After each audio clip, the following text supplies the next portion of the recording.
Okay, I'd like to follow up on a video I made about a month ago on graphite. Graphite is composed of rings of carbon atoms joined in sp2 hybridized fashion like this, and these rings, the layers are called graphene, and this is how the carbon atoms are put together. And graphite is comprised of rings of layers of graphene which are stacked on top of one another.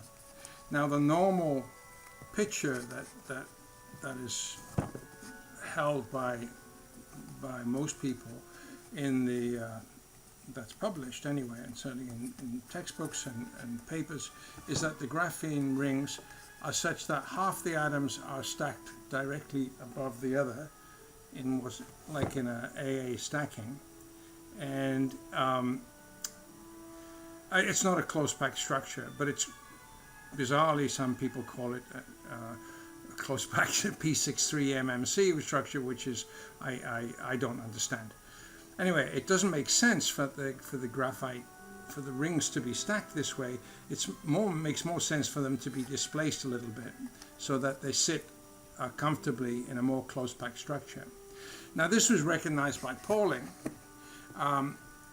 many years ago, and he observed the diffraction patterns from graphite, and he decided that there was actually it was a twofold symmetry, and there's actually a pseudo hexagonal symmetry involved. You still get the sixfold, basically sixfold or intensity distributions in diffraction space, which will be represented by the sixfold symmetry, and that's partly because the orthorhombic structure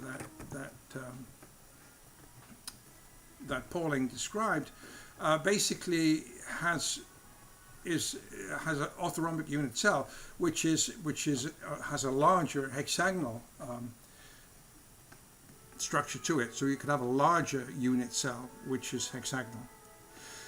Okay, the one thing I wanted to point out, which I didn't do at the last time I talked about this, is that if we deform this orthorhombic structure, there's one interesting feature, and that is, like all hexagonal close packed metals, you can't twin in the basal plane. You can't twin on these layers, on these hexagonal layers.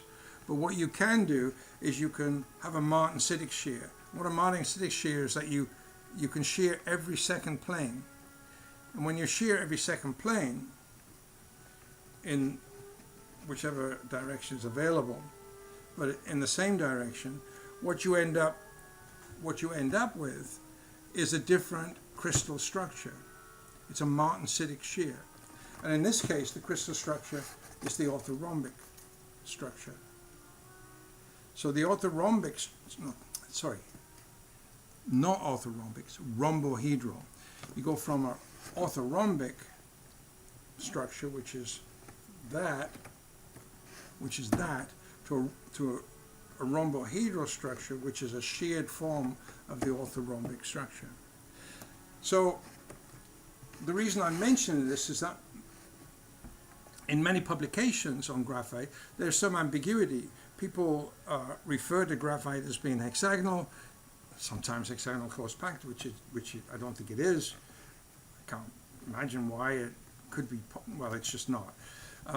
They call it hexagonal close packed. That's just to say it's hexagonal. It's being described as hexagonal, and there's some truth to that, except orthorhombic is a better attribution to the crystal structure for the main part. And then if you shear it with a martensitic shear, you get this rhombohedral type structure.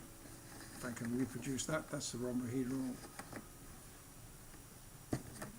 There, I think. Let's start from my original starting point.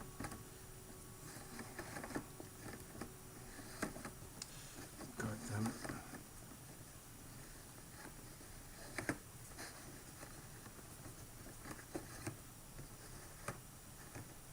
There we go. There's the orthorhombic structure, and we'll shear it on every second plane, and we end up with a rhombohedral structure. It's a sheared orthorhombic cell. So that's an observation.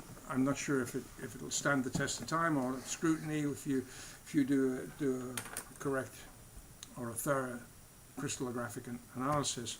But it seems to me that the reports of hexagonal, orthorhombic, and rhombohedral structures in graphite are all consistently correct. I mean, even the orthorhombic structure has elements of hexagonal symmetry associated with it. So you have this hexagonal orthorhombic crystal structure, which can then shear martensitically and give you this rhombohedral structure.